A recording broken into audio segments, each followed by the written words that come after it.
ఒకసారి ఇమాజిన్ చేసుకోండి. యుద్ధభూమి మధ్యలో ఒక మనిషి నిలబడి ఉన్నాడు. చేతిలో విల్లు ఉంది. కానీ మనసులో భయం ఉంది.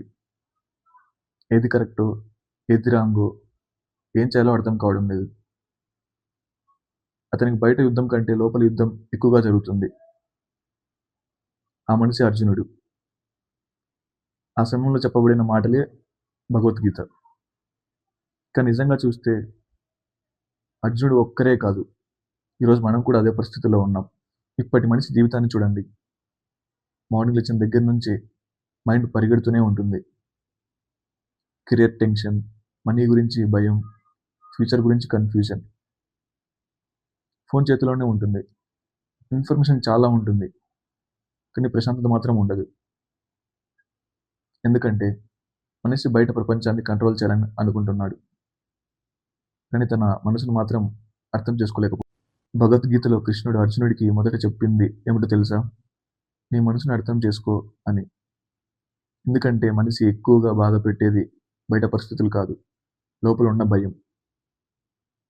మనకి ఏదైనా చాలా ఇంపార్టెంట్ అయినప్పుడు దాన్ని కోల్పోతామన్న భయం వస్తుంది.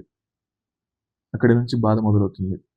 భయం అంటే జీవితంలో ప్రతి విషయం మన కంట్రోల్లో ఉండాలని కోరుకోవడం. కానీ జీవితం మొత్తం మన చేతుల్లో ఉండదు. మనిషి జరిగిన పాస్ట్ గురించి మళ్ళీ మళ్ళీ ఆలోచిస్తాడు, లేదా ఇంకా జరగబోయే ఫ్యూచర్ గురించి భయపడుతూ ఉంటాడు. అందుకే ఇప్పుడున్న జీవితాన్ని ఎంజాయ్ చేయలేకపోతున్నాం. భగవద్గీత డిసిప్లిన్ గురించి కూడా చెప్పింది. డిసిప్లిన్ అంటే మనసుని బలవంతంగా మార్చడం కాదు, దానిని దారి చూపించడం. మన థాట్స్ని అబ్జర్వ్ చేయడం, మన ఎమోషన్స్కి బానిస కాకుండా ఉండడం. కృష్ణుడు ఒక గొప్ప విషయం చెప్పాడు. నీ పని నువ్వు చేయి, ఫలితం గురించి ఎక్కువ భయపడకు.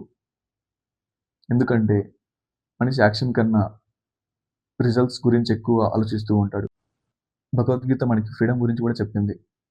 ఫ్రీడమ్ అంటే ఎక్కడికైనా వెళ్ళడం కాదు, భయాన్ని తగ్గించడం, మనసును ప్రశాంతంగా మార్చడం, ఎక్కువ ఆలోచనలను తగ్గించడం. మనిషి బయట ప్రపంచానికి గెలవడానికి ముందే తన మనసుని అర్థం చేసుకోవాలి. ఎందుకంటే ప్రశాంతత బయట దొరకదు, మన లోపలే క్రియేట్ చేయాలి. భగవద్గీత అంటే కేవలం ఒక పుస్తకం కాదు, కన్ఫ్యూజ్ అయిన మనిషిని జీవితం అర్థం చేసుకోవడానికి ఇచ్చిన మార్గం. అర్జునుడిలా మనసు చాలాసార్లు భయం, కన్ఫ్యూజన్ మధ్యలో నిలబడతాం. కానీ మనసును అర్థం చేసుకొని స్టార్ట్ చేసినప్పుడు స్లోగా క్లారిటీ రావడం మొదలవుతుంది. కాబట్టి ఒకసారి ప్రశాంతంగా కూర్చొని మీరే మిమ్మల్ని అడగండి, నేను నా మనసుని కంట్రోల్ చేస్తున్నానా, లేక నా మనసు నన్ను కంట్రోల్ చేస్తుందా?